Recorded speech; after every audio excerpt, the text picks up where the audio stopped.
Good morning students, welcome to the edu believer classes. आज का जो टॉपिक है वो class 12th chapter 1 electric charge and is field. Okay, topic is about Coulomb's law. ये topic में most of the बच्चे को बहुत ज़्यादा डाउट है और ये जो टॉपिक है that is also very important. Most of the exam में, बोर्ड एग्जाम में ये पूछता ही है about Coulomb's law. Coulomb's law का स्टेटमेंट अकेला नहीं, यहाँ पे डेरिवेशन भी तुमको पूछता है। Okay, so without wasting the time we can move to that particular content. Okay, तो कूलम्स लॉ का स्टेटमेंट क्या बोल रहा है? कूलम्स लॉ का स्टेटमेंट वो बोल रहा है, according to Coulomb's law, the force between two charges is directly proportional to the magnitude of two charges. Okay, again I am repeating, इतना स्टेटमेंट को मैं यहाँ पे क्या कर रहा हूँ, पहले प्रूव कर रहा हूँ।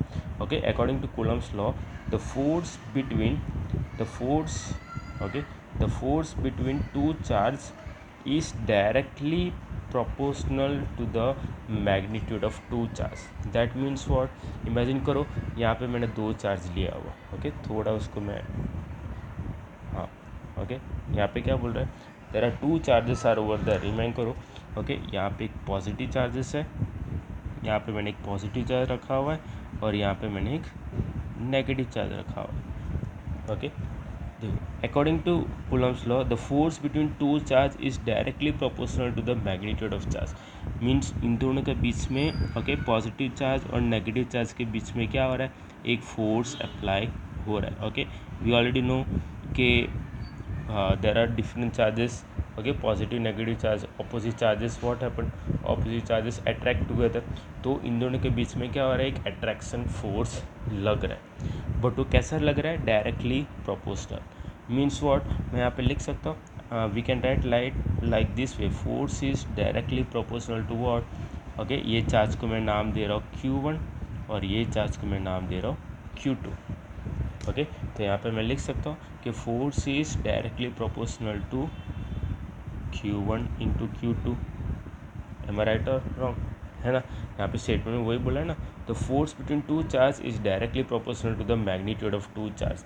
यानी अगर इमेजिन करो कि कोई एक चार्ज बढ़ा, अगर कोई एक चार्ज का वैल्यू यहाँ पे बढ़ रहा है तो फोर्स ऑफ अट्रैक्शन भी वहाँ पे क्या होगा? ज़्यादा होगा। Okay, so this is said to be as what? Equation number 1. Now I am moving to the further statement. And is inversely proportional to the square of the distance between them. Okay, that means what? That means अगर ये दोनों का बीच का जो distance है, okay, right now ये charge Q1 और charge Q2 का बीच में जो डिस्टेंस है, okay, that will be consider as what? Right now अभी मैं ले रहा हूँ distance D। Okay, distance D। तो इन दोनों का बीच का जो डिस्टेंस है वो जितना ज़्यादा होगा उतना वहाँ पे फोर्स क्या होगा? कम होगा। That is said to be as what? Inversely proportional to the square of the distance between them. So we can write this way, F is inversely proportional to what? 1/r²। है ना? ये मेरा क्या बना? This is equation number 2। मैं यहाँ पे कुछ नहीं कर रहा, डायरेक्ट स्टेटमेंट को मैं क्या कर रहा हूँ? डिराइव कर रहा हूँ। Okay, inversely proportional means what?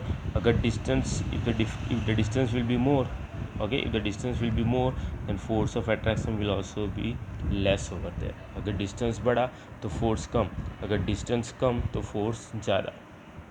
Okay, दोनों चार्ज के बीच का जो डिस्टेंस है वो कम होगा तो वहाँ फोर्स ज़्यादा होगा। दोनों चार्ज के बीच का जो डिस्टेंस है वो ज़्यादा होगा तो फोर्स वहाँ पे क्या होगा? कम होगा। ओके, नाउ ये भी फोर्स के बारे में बोल रहे हैं, ये भी फोर्स के बारे में बोल रहे हैं ना, तो can I equate both of them? When we equate both of them तो वहाँ पे मुझे क्या मिलेगा? मैं लिख देता हूँ। Okay, equate equation 1 and 2, equating equation 1 and 2, okay, we get, okay, क्या मिलेगा? देखो, F is inversely proportional to Q1 into Q2 divide by r²। है ना?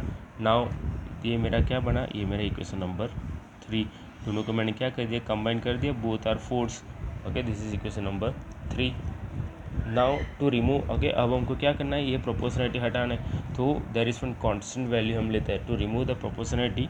Okay, to remove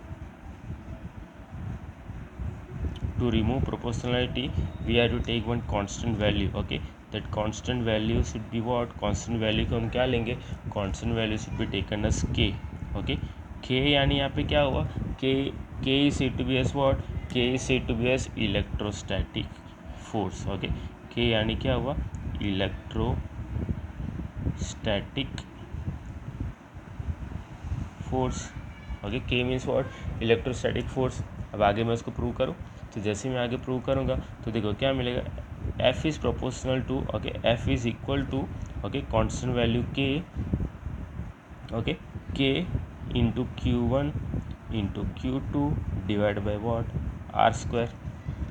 okay, now K का एक कांस्टेंट वैल्यू दिया हुआ है. ओके, अगर तुमने सीखी होंगी 11th क्लास में, the different constant value is over there. K का जो वैल्यू है उसको डिनोट करें, के को डिनोट करेंगे 1/4 पाई एप्सिलॉन 0.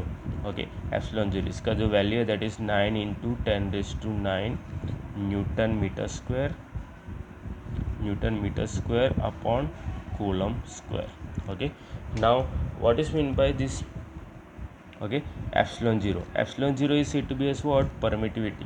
मतलब जो भी एरिया पे हम लोग जो कोई भी ओके मीडियम है that will B air medium और वाटर मीडियम, तो वहाँ पे जो परमिटिविटी होगा वो हमेशा कैसा रहेगा? कांस्टेंट रहेगा. तो we can write like this way, F is equal to क्या हो जाएगा? F is equal to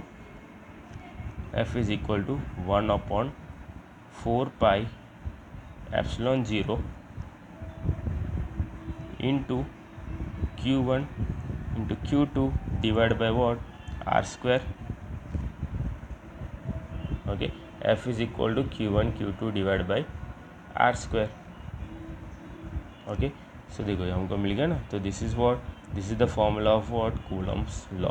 okay, और एप्सिलॉन 0 का okay one fix value is over there. Epsilon 0 का जो वैल्यू फिक्स है that will be 8.85 into 10⁻⁻12 newton metre square upon coulomb square. Okay, ये epsilon 0 का एक फिक्स वैल्यू वहाँ पे दिया हुआ है.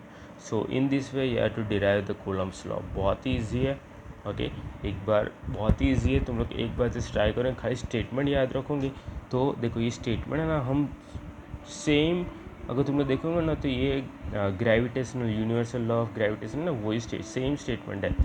According to Coulomb's law the force between two charge is directly proportional to the magnitude of two charge. Okay, directly proportional to the magnitude of two charge, यानी कोई एक चार्ज बढ़ेगा तो वहाँ फोर्स भी बढ़ेगा. And inversely proportional to the square of the distance between them, यानी जितना डिस्टेंस बढ़ेगा उतना फोर्स कम होगा. दोनों को हम कंबाइन करेंगे, we get Q1 Q2 upon R square. To remove the proportionality there is one constant value is over there that is what? K, that is electrostatic force. तो K is equal to Q1 Q2 upon R square, but K का वहाँ पे value दिया है that is 1/4 pi epsilon 0. तो F is equal to 1/4 pi epsilon 0 Q1 Q2 upon R square. Okay, so I hope you understand the content. Okay, थोड़ा मैं थोड़ा छोटा कर दे रहा. Okay, you can take the screenshot. Okay, thank you so much. If you like the video, okay, so please like and subscribe. Thank you.